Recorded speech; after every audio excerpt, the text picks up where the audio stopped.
Hey there, it's Bryan again. We are right here by the rocky, lumpy streets of Wilmette, where the streets are still made out of brick. And I've been waiting for a long time to do this vlog here. When I first started doing this vlogging thing, this was one of the first places that I wanted to come. It's so strange. It's like the weather can't make up its mind whether it's going to rain or whether it's going to be sunny. So we'll try to find a spot here where it's not going to be too glaring. Oh, there we go. And that's where we're going.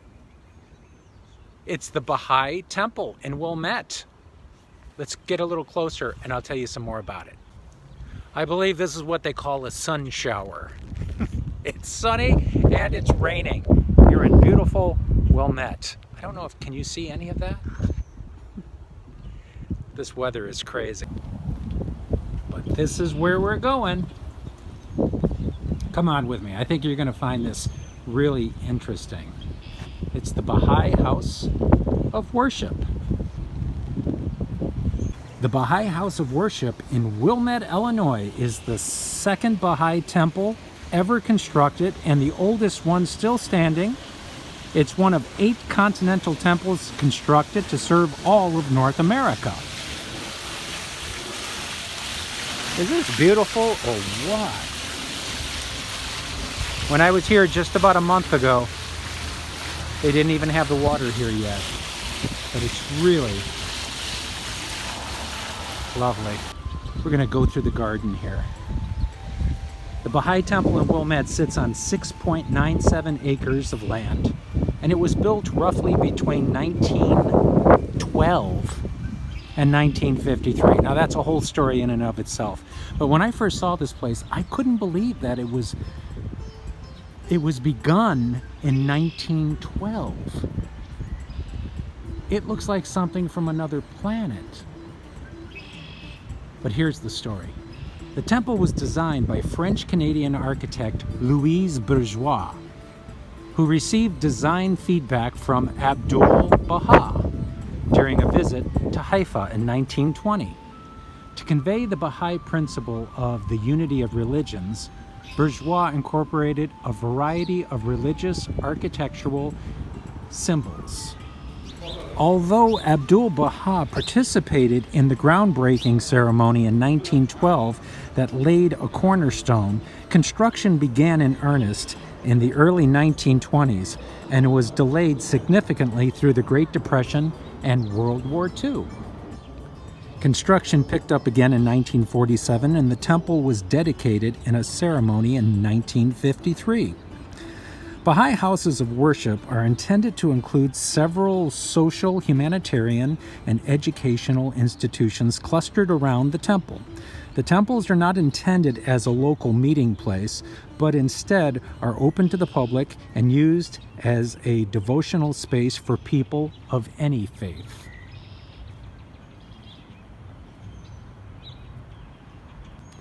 Now, in 1903, a small group of Baha'i believers in downtown Chicago first discussed the idea of a Baha'i house of worship in the Chicago area. At the time, the world's first house of worship was being built in Ashgabat, Russian Turkestan. Now, this is an interesting part of the story as to how this temple and these grounds came to be. Are these beautiful? Are these what they call lily of the valley? Was my mom's favorite. A Baha'i from Chicago named Corinne Knight True went on a pilgrimage to Palestine in 1907 to visit Abdul Baha, then the leader of the religion, and tell him of the growing interest in a local house of worship. Now, at the same time, a guy named Thornton Chase took a pilgrimage as well to see Abdul Baha. And when he got there, Abdul Baha said, "You should meet this other woman who just came here named Corinne Knight True. Work with her. I've given her instructions on how this temple should look and where it should be located." Now, initially, they were going to build this temple in downtown Chicago in the business district. But Abdul Baha said, no, find a quiet spot, hopefully somewhere near a lake. They were going to do it in Evanston, and then eventually they settled on Wilmette, Illinois. And it took a very long time for this building to come to completion. As I said, they broke ground in 1912, but they didn't finish it until 1953. Construction kept getting delayed because of the Great Depression, then again because of World War II. But like I said, eventually it was completed. But before it was completed, people in Wilmette started to get a little bit anxious, and they started to think that there was something fishy going on. Oh, hey, I'm glad you took a break from your little vlog, because I want to tell you something. Gossips and rumor spreaders, don't need them, don't want them. Do you know that in 1935, it took them so long to work on that temple that people started spreading a rumor that there was a white whale being kept in the basement? I mean, seriously, come on, a white whale? And then after 1945, people were saying that it was being used as a recharging station for German U-boats. Now that's crazy. I mean, what kind of idiot would go and try to find out if they've got a white whale or a German U-boat refueling station in the basement of a temple? I certainly won't do that again. Anyway, I don't have time to sit here and talk to you. Back to your little vlog, and I've got to scrub out this ink. It ain't going to do it itself, and I'm going to be late for my programs. This is my favorite. Like sands through the hourglass, so are the days of our lives. I tell you, it's pretty windy out here, so I hope that this audio is going to come out okay. But I think we should try to go inside. I don't know technically if we're allowed to. By the way, it's really cold out here, but it is beautiful. As you can see, my hand shakes because it's so cold. And we're right here by the lake too. If you can see right over there. We've got a nice little harbor there for all these little sailboats. I mean, you couldn't ask for a more beautiful setting. The clouds look lovely. And as I said, I think we should try to go inside. Now you're going to have to be very quiet when we do this.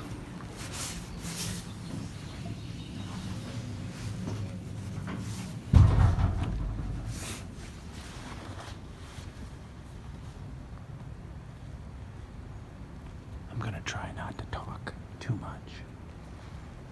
But this is breathtaking.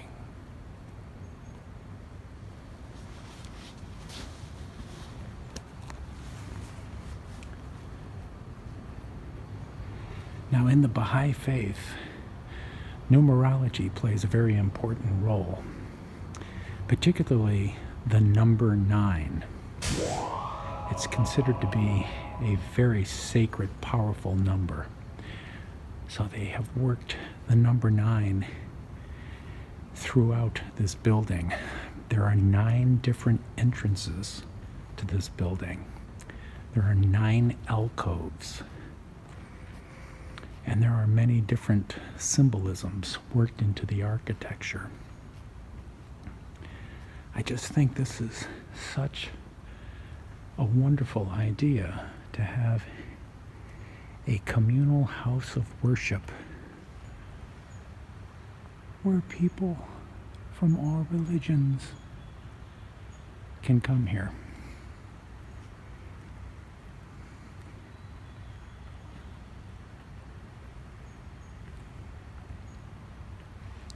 As you can see,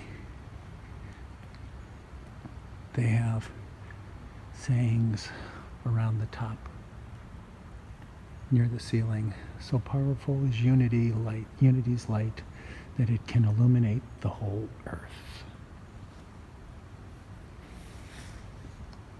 Just beautiful.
Well, there you go. Now you can say you've been to the Baha'i Temple in Wilmette, Illinois.